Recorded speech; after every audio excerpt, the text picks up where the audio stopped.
Uno Brothers is now officially on McDojo Live!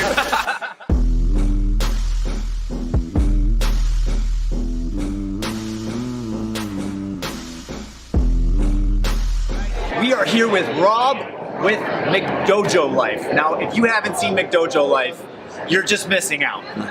Rob, thanks for sitting down with us. We'd love to learn a little bit more about the real reason why you started what you're doing, how you got to where you are, and what is McDojo Life for those who don't know? Okay, so the tagline has recently changed, but basically the headline, I guess you could say, for McDojo Life, the mission statement, is to keep martial arts legitimate. There is no regulating body for the martial arts at all. It doesn't exist. There is no thing to keep people in check in the martial arts at all. And I don't necessarily want to be that, because I think that if you just bring out a lot of information and you put it out there to the airwaves, I think it's very self-regulating. So I think that, if you found out that there was a pedophile in the martial arts, right, it would regulate itself usually. You'd be like, yo, dude, like, everybody knows that you have done this one thing, right? Or if you found out somebody was ripping people off, right? The average consumer wouldn't know that, but the community knows that, and we'd be able to just kind of put awareness out into the airwaves about it. Got it. So is it, I love that it's not necessarily a watchdog, but you're just giving information for the market to make their own decisions and conclusions. And have you had a lot of experiences where, you're obviously going to ruffle some feathers when you're doing this kind of thing? Maybe talk a little bit about how you handle that. Well, I mean, there's a couple things. One, how I handle threats. So I do get death threats. I told you guys about that. I get threats of physical harm or death threats and stuff like that. Typically what I'll do is, most of those people really love the martial arts, which they feel like I'm some type of an infection that they need to get rid of, right? When the problem is that we put people on pedestals, and so if they're in their eyes, their instructor can do no wrong. And that's not true. You make mistakes, and I make mistakes, and we all make mistakes, right? But whenever their instructor makes a mistake, magically they have to turn the blind eye, right? So when I call that out, it's too much. It's almost like a religious experience. Like, that is their God. And all of a sudden, when you take that away from them, it takes all their structure, their belief structure away. So if I don't have my mentor, who's supposed to be this grand person, and he's not a grand person anymore, then what am I doing as a student? Have I been wasting the last 20 years of my life?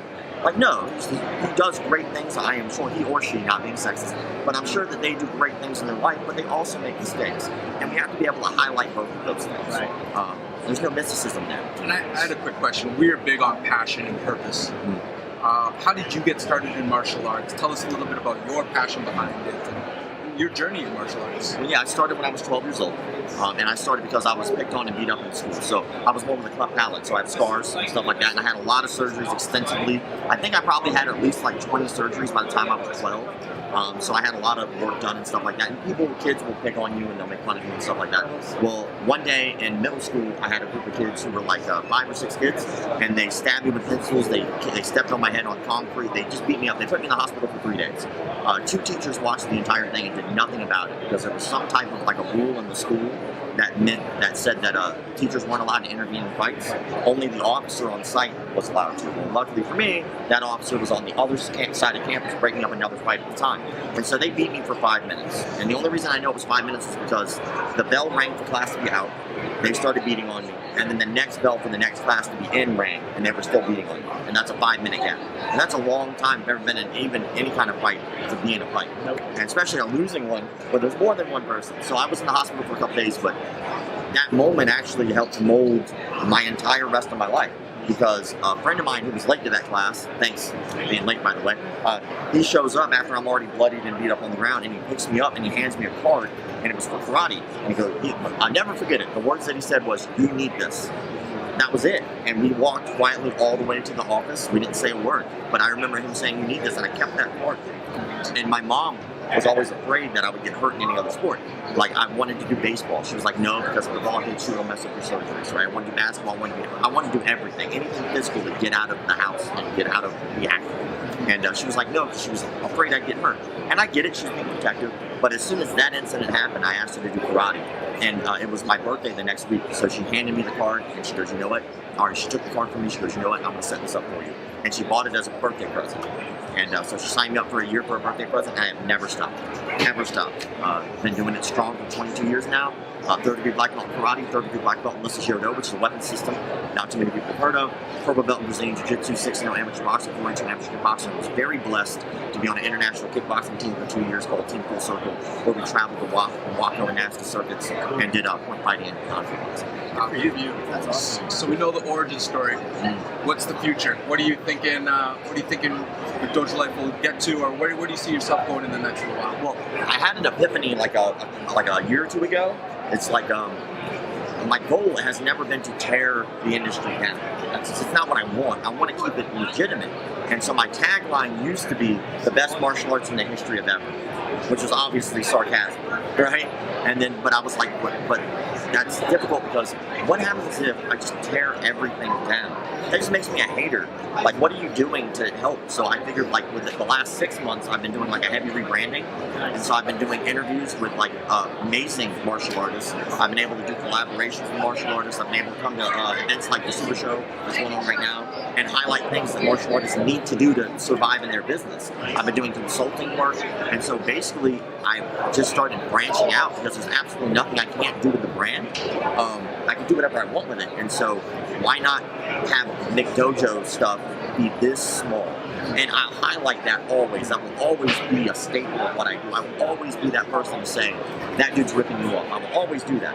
But how many other martial artists are good who are missing out on how to grow their business, who are going to fail because they refuse to learn anything about getting the student attention, who are going to fail because they refuse to get past their ego and go, you know what, maybe I need help. You know, and there are a lot of martial artists out there whose schools are failing. They're great martial artists. They are. They're amazing people, but they are going to lose that job and have to get 9 to 5 because they don't know that information that's readily available out there. So I'm trying really hard to expose stuff like this to break the gap between people thinking that making money in martial arts makes you a McDojo. That is bullshit.